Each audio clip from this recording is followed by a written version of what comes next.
ВМРО-ДПМН денеска одбележува 36 години од своето основање, а централниот настан по повод јубилејот ќе се одржи вечерва на стадионот Младост во Струмица. Под мотото Македонија забрзува, наша обврска. Партијата најавува голем народен собир на кој се поканети членовите, симпатизерите, поддржувачите и сите граѓани кои, како што велат од партијата, веруваат во напредокот и иднината на државата. Собирот е закажан за во 20 часот. Од ВМРО-ДПМН порачуваат дека настанот ќе биде можност за одбележување на 3,5 децении политичко дејствување, но и за испраќање пораки за идните цели и приоритети. По повод годишнината, председателот на партијата и председател на владата на Република Македонија Христијан Мицкоски преку видеопорака истакна дека партијата е создадена како идеја за слободна, независна и достоинствена Македонија и дека во изминатите 36 години поминала низ бројни предизвици и искушенија. Пред 36 години беше создадена идеја која стана символ на борбата за слободна, независна и достоинствена Македонија.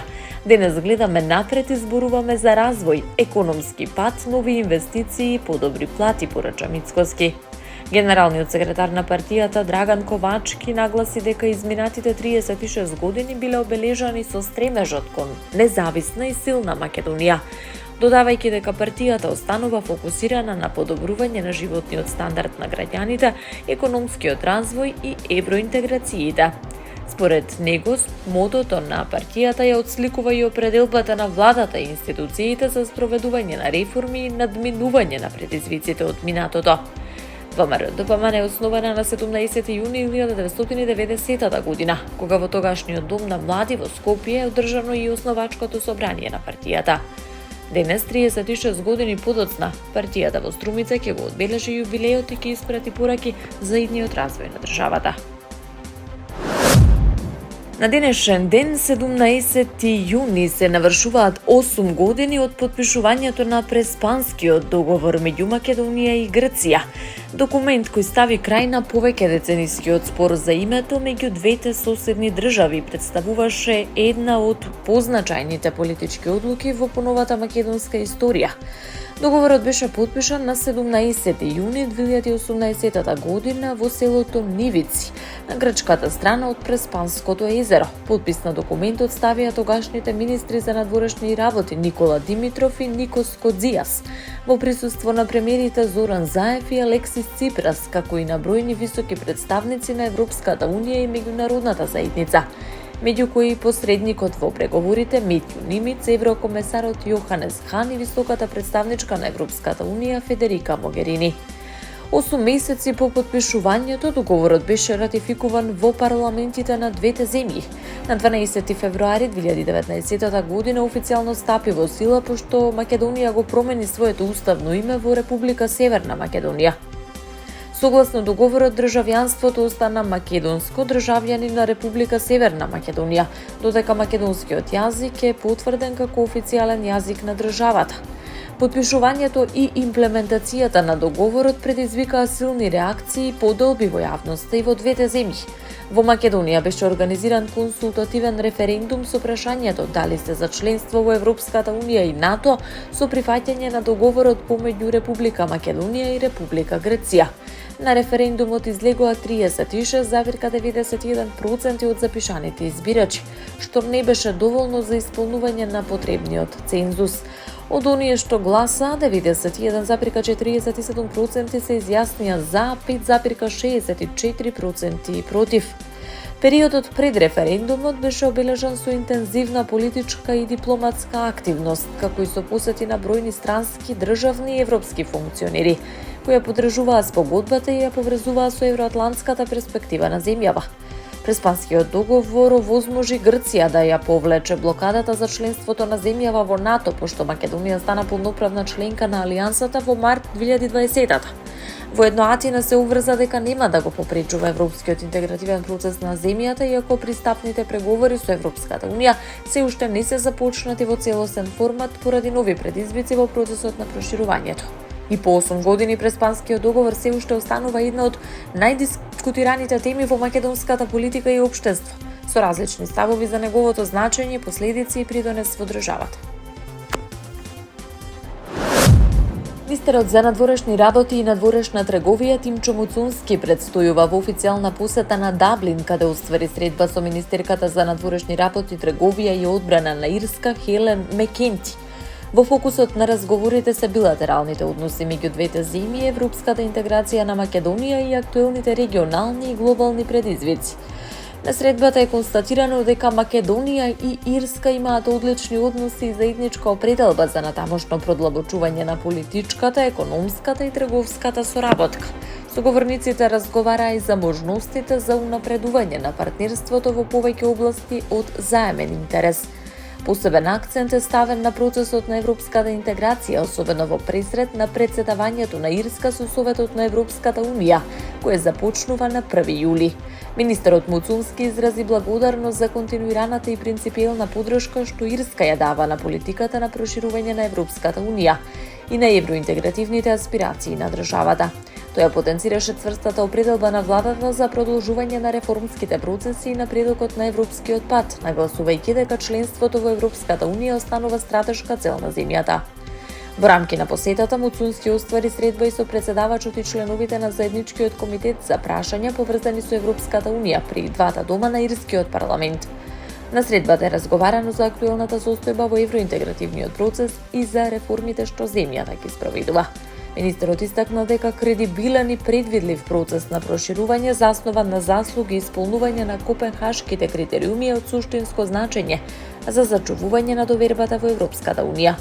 На средбите биле разменети мислења и за актуелните геополитички и безбедносни случувања во Европа и светот. Царинските службеници на граничниот премин Богородица спречиле увид за криумчарење златен накид, при што биле запленети 4 златни ланчиња со вкупна тежина од 190,6 грама, чија вредност се проценува на околу 1,1 милиони денари. Како што информираат од Царинската управа, во случајот биле откриени двајца косовски државјани кои накидот се обиделе да го пренесат нелегално преку границата. Според информациите, тие го набавиле златото во Турција, пошто го сокриле на себе, прикривајќи го со облеката, со цел да го избегнат царинскиот надзор. По откривањето на случајот, лицата биле пријавени, а предметот е предаден на одделението за истраги, кое против нив поднело кривична пријава до надлежното јавно обвинителство. Од Царинската управа посочуваат дека ова е 11-тата заплена на злато од почетокот на годината, при што досега се одземени приближно 2 килограми златен накид. 4 од случаите се откриени токму на граничниот премин Богородица, 5 на меѓународниот аеродром Скопје, а по еден случај на граничните премини Табановци и Блаце. Во 9 од случаите, вкупно 10 лица се кривично гонети од страна на надлежните истражни органи за сторено кривично дело криумчарење, казни во согласно кривичниот законник. Од институцијата порачаа дека остануваат цврсто посветени на сузбивање на сите форми на криумчарење и организиран криминал, нагласувајќи дека секој обид за нелегален транспорт на стока ќе биде открит. Од институцијата порачаа дека остануваат цврсто посветени на сузбивање на сите форми на криумчарење и организиран криминал, нагласувајќи дека секој обид за нелегален транспорт на стока ќе биде откриен и санкциониран. Владата на предлог на Министерството за здравство го усвои предлог законот за изменување и дополнување на законот за земање и пресадување делови од човечко тело заради лекување, со кој се воведуваат значајни новини во системот на органодарителството и трансплантацијата. Со предложените измени, секој полнолетен граѓанин при посета кај својот матичен лекар ќе има можност да даде изјава дали се согласува или не по неговата смрт да биде дарител на органи и ткива. Оваа изјава ќе се евидентира во Националниот систем за електронски евиденции во здравството Мој термин. Граѓаните ќе можат во секое време да ја променат својата одлука. Од Министерството за здравство посочуваат дека со ова решение државата ќе добие појасна и посистематизирана слика за ставовите на граѓаните кон органодарителството. Дополнително со законските измени се проширува и кругот на живи дарители. Покрај досегашните сродници сега се опфатени други роднини во странична линија до 4 степен, односно и првите братучеди. Воедно Министерството ќе го проверува и доброволноста и дарувањето и ќе спречува каква било форма на притисок или принуда. Предвидени се дополнителни олеснувања во постапките, меѓу кои поедноставување на административните и техничките процедури за утврдување и потврдување на мозочната смрт. Министерот за здравство Азир Алиу истакна дека со новите измени се зајакнува правото на граѓаните да ја изразат својата волја и таа да биде јасно евидентирана и почитувана.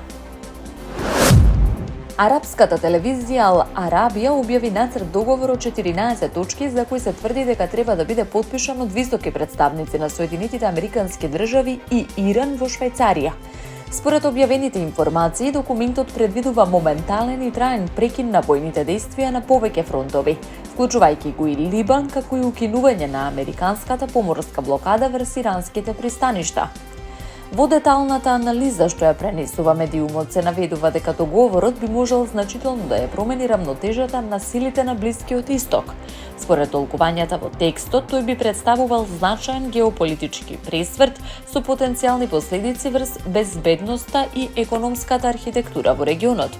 Најспорни и најзначајни точки според објавата се однесуваат на економските и безбедносните отстапки. Се наведува дека во документот се предвидува создавање на меѓународен план за економска реконструкција на Иран со обезбедено финансирање од најмалку $300 милиарди, како и постепено деблокирање на замрзнатите ирански финансиски средства и олеснување на извозот на нафта и петрохемиски производи. Во делот за безбедноста и регионалната стабилност се наведува дека Иран би превзел обврски за обезбедување слободен морски сообраќај низ стратешки важни поморски рути, вклучително и Ормускиот теснец, додека САД би се обврзале на повлекување на воените сили од одредени региони во рок од 30 дена по евентуалното потпишување. Документот според изворите предвидува и прекин на непријателствата на регионално ниво, вклучувајќи го и Либан, што би имало директно влијание врз безбедносните односи во поширокиот Блиски Исток. За сега нема официјална потврда од Вашингтон, Техеран или меѓународните институции дека ваков договор е финализиран или дека неговата содржина е усогласена меѓу страните. Објавените информации се третираат како нацрт документи и медиумските извештаи кои ќе бараат дополнителна проверка и потврда од официјалните извори пред да ги сметаат за конечни. Самитот на Г7 во Франција, чиј домаќин е францускиот председател Емануел Макрон, беше обележан со силното присуство и изјавите на американскиот председател Доналд Трамп, кои привлекоа големо внимание кај светската јавност. За време на состаноците во Евиан Лебен, Трамп во неформален момент се пошегува дека тој е шеф, додека доцнеше на една од сесиите, што беше прифатено со насмевки од присутните лидери, меѓу кои и Макрон. Настанот се одвива во 3-дневен формат, на кој се дискутираат клучни безбедносни и економски прашања за глобалната стабилност. Еден од главните фокуси на самитот е привремениот мировен договор меѓу Соединетите Американски држави и Иран, за кој се разговара за повторно отворање на стратешки важниот Ормуски теснец. Лидерите на Г7 во заедничка изјава го поздравија, како што го нарекоа силното лидерство на Трамп, оценувајќи дека договорот представува историска можност за спречување на нуклеарно вооружување на Иран. Според соопштенијата, договорот треба да биде официјализиран со потпишување во петок, се смета како значаен чекор за намалувањето на тензиите на Блискиот Исток. Самитот беше искористен за координација меѓу САД и европските партнери околу војната во Украина. Германскиот канцелар Фридрих Мерц изрази оптимизам дека постои зголемена усогласеност меѓу европските земји и Вашингтон за засилување на притисокот врз Русија и продолжување на поддршката за Киев. Француските представници го оценија самитот како успешен, нагласувајќи дека присуството на Трамп и неговото учество во сите сесии придонеле за поголема динамика на разговорите. Самитот во Евиан се смета за еден од клучните меѓународни собири во момент на засилени геополитички тензии, при што лидерите на Г7 се обидуваат да усогласат ставови околу Блискиот Исток и војната во Украина.